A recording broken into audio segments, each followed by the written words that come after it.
स्वतंत्रता की लड़ाई में नारी अग्रिम पंक्ति की योद्धा रही है, जिन्होंने स्वतंत्रता की मशाल को जलाए रखा। भारत की वीरांगनाएं इतिहास रचती है और भविष्य भी बदल सकती हैं। अपने अधिकारों के लिए लड़ना और अपने सपनों को पूरा करना वह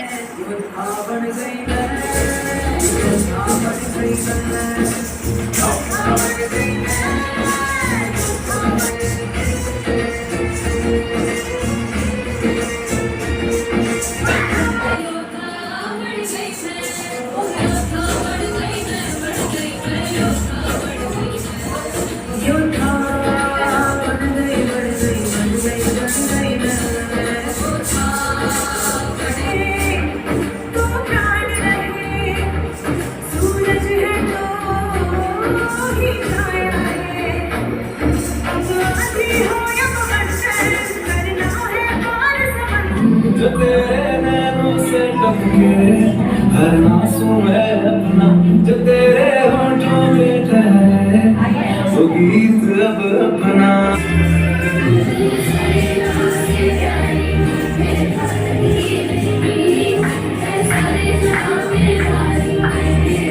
नमस्कार साथियों, मैं हूं राहुल बेनीवाल और आप देख रहे हैं हिंदुस्तान टुडे न्यूज़। आज हम आए हैं न्यू अशोकनगर में, जहां पर एक कार्यक्रम चल रहा है।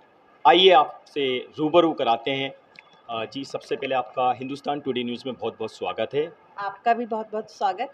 जी, आप अपना नाम बता दीजिए और अपनी संस्था का जो अपना नाम है वो बता दीजिए। मेरा नाम ऋतु त्रिपाठी है और शक्ति सौंदर्य एसोसिएशन नाम से एक संस्था मैं चलाती हूँ।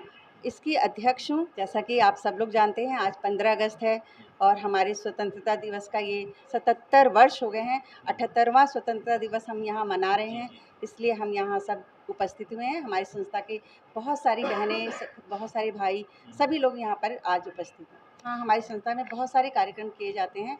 सबसे पहले मैंने महिलाओं के बिगड़ते हुए स्वास्थ्य को देखते हुए ये संस्था बनाने का मेरे मन में ध्यान आया और योग के माध्यम से, एक्यूपंक्चर और एक्यूप्रेशर के माध्यम से किस तरह से दवाइयों से दूर होकर हम बहनों का इलाज कर सकते हैं, भाइयों का इलाज कर सकते हैं, ये मेरे ध्यान में आया। दूसरा, लीगल प्रोटेक्शन कैसे मिले हमारी बहनों को, ये सब मेरे मन में विचार था। और शिक्षा तो थी ही बच्चों की, नृत्य भी था। मैंने देखा छोटे छोटे बच्चे नृत्य सीखना चाहते हैं लेकिन उनको मौका नहीं मिलता, क्योंकि जो फीस है डांस की वो बहुत ज़्यादा है। और इनके बच्चे सीखे हुए देश और विदेश में परफॉर्म करते हैं और श्रेष्ठ प्रदर्शन का इनको अभी अवार्ड भी मिला है। अनु है, कंप्यूटर इस इंस्टीट्यूट में बच्चों को यही सिखाती हैं, ये कंप्यूटर टीचर हैं। और आप मेहंदी सिखाते हैं, जितेंद्र जी, तो मेहंदी का कोर्स ये कराते हैं। तो ये कुछ महिलाएं हमारे साथ जुड़ी थी, जिनकी जो विचारधारा है वो कहीं ना कहीं महिलाओं को आगे ले जाने की है।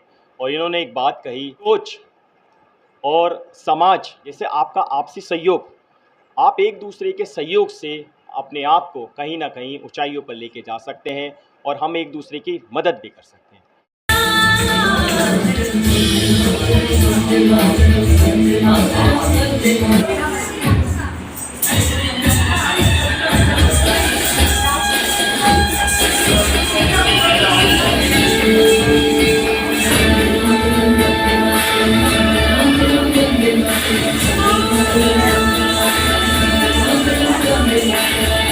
गुरु पूजा है इस समय इस संस्था में, जो बच्चों को नृत्य और जो डांस की शिक्षा देती हैं। आइए उनसे कुछ बात करने की कोशिश करते हैं। जी, बहुत बहुत स्वागत है चैनल पे आप। धन्यवाद, बहुत बहुत धन्यवाद। मैं गुरु पूजा मिश्रा अब कथक सिखाती हूँ बच्चों को, और ये मैं 16 सालों से सिखा रही हूँ, है ना। और मैंने अब तक के अपने करियर में बच्चों को छोटे से लेके 60 इयर्स तक के जो महिलाएं हैं उनको कथक सिखाया है, नृत्य की शिक्षा दी है।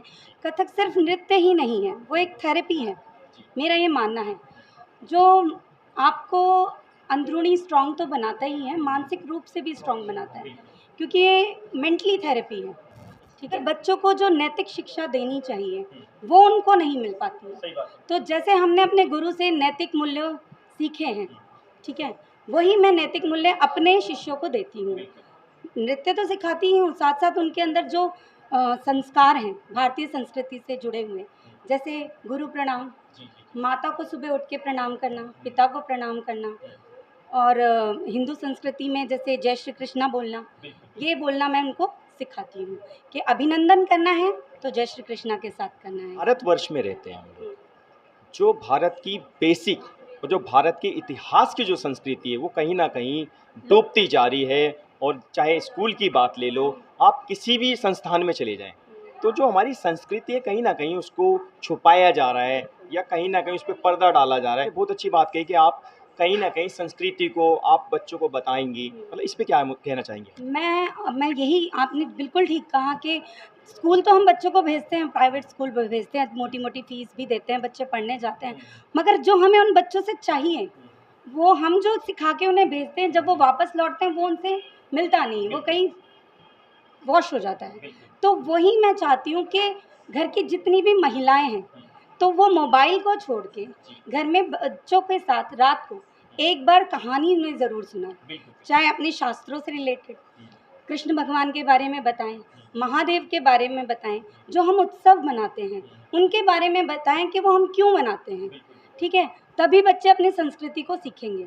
मगर क्या है, सब लोग इतने ज़्यादा व्यस्त होने के कारण अपने बच्चों को समय नहीं दे पाते, मगर ऐसी व्यस्तता का क्या फ़ायदा जो हम अपने बच्चों को समय ना दे पाएँ।